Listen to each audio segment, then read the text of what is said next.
پالتی ہے، دنیا میں لانے کا سبب بنتی ہے، پھر ان کو پالتی ہے. کتنی تکلیف سے ایک ماں نے اپنے بیٹے کو 9 ماہ پیٹ کے اندر رکھا، پھر جب وہ دنیا پہ آتا ہے کتنی تکلیف جھیلتی ہے، پھر اس کو پال پوس کے بڑا کرتی ہے، اور جب وہ بڑا ہو جاتا ہے، جب وہ پھلدار سایہ دار بنتا ہے تو کسی نہ کسی دشمنی کی بھیڑ چڑھ جاتا ہے اور وہ بندہ قتل کر دیا جاتا ہے. تو کتنی دکھ کی بات ہے اور کتنی حیرت کی بات ہے کہ اس طرف کوئی توجہ نہیں دینا چاہتا. فاتح خانی کے لیے تو سب پہنچ گئے، شہد صاحب کی گھر بھی پہنچ گئے، اور جو سابقین قتل ہوئی ان کی گھر بھی پہنچ گئے، تمام سیاستدان پہنچ گئے، تمام مشائخ پہنچ گئے، علماء پہنچ گئے، پیران عظام پہنچ گئے، ہمارے سادات گھرانے کے افراد پہنچ گئے، چٹ کپڑی پہنچ گئے، سیاستدان پہنچ گئے، استاد پہنچ گئے، سارے کے سارے پہنچ گئے، پروفیسر پہنچ گئے، ان کے تمام دوست احباب بھی فاتح خانی میں شامل ہو گئے. لیکن کیا ان کی زندگی میں کبھی کسی نے کوشش کی کہ یار یہ دو گروہ آپس میں مخالف ہیں تو ان کی صلح کروا دی جائے؟ یقیناً جتنے ہمارے سیاستدان بھی ہیں وہ جس گھر سے ووٹ لینے کے لیے جاتے ہیں، کاش اس گھر سے اس معاملے کے لیے بھی چلے جائیں کہ یار جائیں اور ان کی صلح کروا دیں. تو دیکھیں صلح کتنا بڑا کام ہے، کتنا بڑا معاملہ ہے کہ اللہ کے حبیب اور اللہ کے حبیب نے کتنی بشارتیں دی ہیں صلح کروانے والے پر. اور اسی طرح جو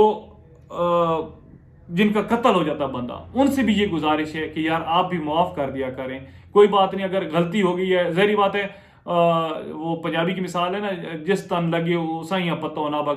کہ بھا وکنی پئی. اس میں کوئی شک نہیں ہے کہ جس کا بندہ جوان قتل ہو جائے صرف اسی کو پتہ ہوتا ہے کہ یار وہ کتنا دردناک معاملہ ہوتا ہے. لیکن یار یہ بھی ہمیں سوچنا چاہیے کہ ہم جس نبی صلی اللہ علیہ وسلم کی امت ہیں، انہوں نے اپنے پیارے چاچا حضرت حمزہ رضی اللہ تعالیٰ عنہ کے قاتلوں کو معاف فرما دیا تھا. تو ہمیں بھی ان کی پیروی کرنی چاہیے، کیونکہ جو نسل آج ایک بندہ قتل کرتا ہے بندہ تو کل دوسرا ہو جاتا ہے دوسری طرف سے، اور پھر یہ چلتے چلتے چلتے کہاں تک سلسلہ رکتا ہی نہیں ہے، صدیاں گزر جاتی ہیں، نسلیں قربان ہو جاتی ہیں. جبکہ یہ غصے کی صرف حالت ہے، جبکہ غصہ جو ہے وہ تو ویسے بھی حرام ہے، اور غصہ ایک نیچرل سی چیز ہے، آ جاتا ہے انسان کو، لیکن اس وقت تک وہ نیچرل ہے جب تک وہ آپ کے قابو میں رہے. جب وہ قابو سے باہر ہو جائے تو پھر وہ جو ہے وہ آپ کے لیے درد سرد بن جاتا ہے، آپ کے لیے مصیبت بن جاتا ہے، آپ کی پشتیں جو ہیں وہ اس غصے کی بھیڑ چڑھ جاتی ہیں. جو غیرت ہے وہ جب ہم کبھی اتفاق ہو نا جیلوں میں جانے کا، کسی کی ملاقات یا کوئی کسی کا رشتہ دار ملازم ہو، تو وہاں پر جب حالات دیکھتے ہیں تو پھر ہمیں ایک افسوس بھی لگتا ہے کہ وہ یار ہماری غیرت کدھر گئی، کہ جس غیرت کی وجہ سے ہم نے ایک بندہ مار دیا تھا. تو اب آج ہماری مائیں بہنیں لائنوں میں لگ کر تو کتنی مشکل سے وہ ملاقات کے لیے آ رہی ہیں، اور وہاں پر ان کو کتنی تکالیف کا سامنا کرنا پڑتا ہے. تو میری گزارش ہے اپنے تمام سیاستدانوں سے اور ان سب لوگوں سے کہ یار اس طرح توجہ ضرور مبذول کروائیں کہ جو دو گروہ آپ کو لگ رہے ہوں کہ یہ ناراض ہیں تو یار ان کی صلح کروا دیا کریں. اس کے علاوہ میرے تمام استاد جو مجھے سن رہے ہیں، والدین جو سن رہے ہیں، تو ان سے گزارش ہے کہ اپنی اولاد کی تربیت جو ہے وہ بہت اچھے سے کریں، ان کی تربیت میں کمی نہ آنے دیں اور ان کو مصروف رکھیں. مصروف کس طرح؟ ان کو پڑھائی میں مصروف رکھیں، ان کو گیموں میں مصروف رکھیں، ان کو مساجد کی طرف لے کر آئیں. علماء کا کام ہے کہ بچوں کو، نوجوان لوگوں کو مساجد میں لے کر آئیں. میرے ایک دوست ہیں پروفیسر ڈاکٹر سلطان سکندر صاحب، وہ بڑا اچھا فرماتے ہیں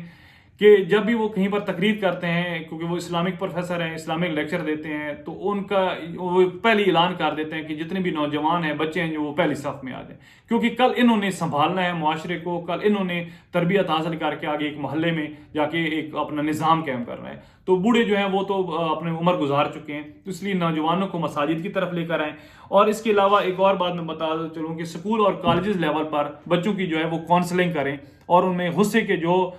شیطان پایا جاتا ہے اس کو کم کرنے کی ذرا کوشش کروا دیں. اس کے ساتھ ساتھ نوجوانوں کو آن لائن ارننگ کی طرف لے کر آئیں. نوجوانوں کے لیے آن لائن ارننگ جو ہے وہ نشارہ وادی سون کی سطح پر کوئی سینٹر بنا دیا جائے جس پر بہت بڑا کام ہو اور لوگوں کو آن لائن ارننگ کی طرف لے کر آیا جائے. آپ دیکھ رہے ہوں گے کہ یوٹیوب پر کتنے ایسے لوگ ہیں جو بے شمار پیسہ کما رہے ہیں آن لائن ارننگ کے. تو اگر ہمارا نوجوان بھی اس طرف آ جائے تو میں گارنٹی سے کہتا ہوں کہ نوجوان کو پھر فرصت ہی نہیں ملے گی. جب ڈالر آئیں گے نا جی، تو نوجوان کو فرصت نہیں ملے گی کہ وہ بدماشی کی طرف آئے، وہ کسی کے اوپر ڈاکہ ڈالے، کسی کی حق تلفی کرے، برے کام کی طرف آئے، اڈے پر آئے، ہوٹلوں پر آئے. وہ اپنے گھر میں بیٹھ کر اپنے یوٹیوب پر ہی کام کرے گا اور بہت زیادہ ارننگ کر سکے گا. اس کے لیے میری جہاں پر خدمات حاصل ہوں گی، میرے یوٹیوب چینل ہے ظہیر امان انفو، اس پر آپ جا کر وہاں سے آن لائن جو فری کورس ہیں وہ آپ کر سکتے ہیں، تاکہ آپ کو پتہ چلے کہ آن لائن ارننگ جو ہے وہ کیسے کی جا سکتی ہے۔ تو یہی بس چند گزارشات تھیں آپ سے۔ اللہ تعالیٰ شاہد صاحب کو جنت الفردوس میں اعلیٰ مقام عطا فرمائے، ان کے گھر والوں کو صبر عطا فرمائے،